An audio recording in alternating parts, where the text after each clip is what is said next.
Salam alaikum wa rahmatullah wa barakatuh. Mes chers frères, comment nous allons utiliser le Saint-Coran, la parole d'Allah, pour que Allah nous écoute et exaucer nos prières? C'est très simple. Pour utiliser la parole d'Allah, pour l'implorer ou bien lui demander ce que nous voulons, il faut avoir l'amour d'Allah. Allah lui-même, il faut avoir l'amour en lui. L'amour d'Allah, c'est faire tout ton possible, éviter les interdits d'Allah. Quand tu évites les interdits d'Allah, le mieux que tu fais, ça montre que tu as l'amour d'Allah dans ton cœur. Nous sommes tous des fauteurs, mais il faut avoir toujours l'amour d'Allah, la crainte que vraiment tu es en train de faire l'effort.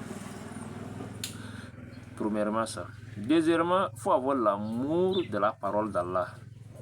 L'amour de la parole d'Allah, que la parole là, c'est la parole qui va te sauver. Quelque chose qui va te sauver, il faut avoir l'amour à ça. Il faut avoir l'amour à la parole. Et troisièmement, il ne faut jamais douter de la parole d'Allah.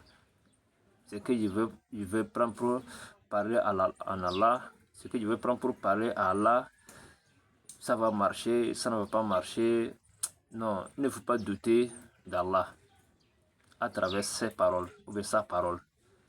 Exemple, le verset du trône, Ayat Kursi.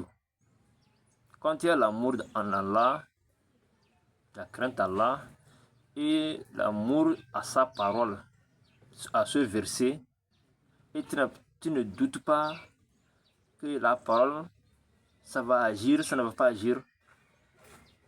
Quand tu as ces trois modèles, vous allez voir que quand tu dis Allah, déjà ça montre que ton cœur est ouvert. Vous voyez, non? Parce que tu as déjà l'amour d'Allah. Tu dis Allah, le cœur est déjà ouvert.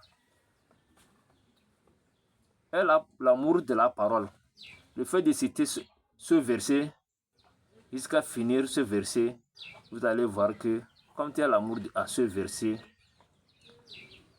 le verset manifeste comme tu veux que ça soit. Comme tu ne doutes pas à ce verset, vous allez voir que ce que tu veux, ça réalise. Pas de doute, ça va se réaliser. Mes chers frères, qu'Allah nous accorde ces trois chances avant que tout ce que nous voulons auprès d'Allah, ça marche.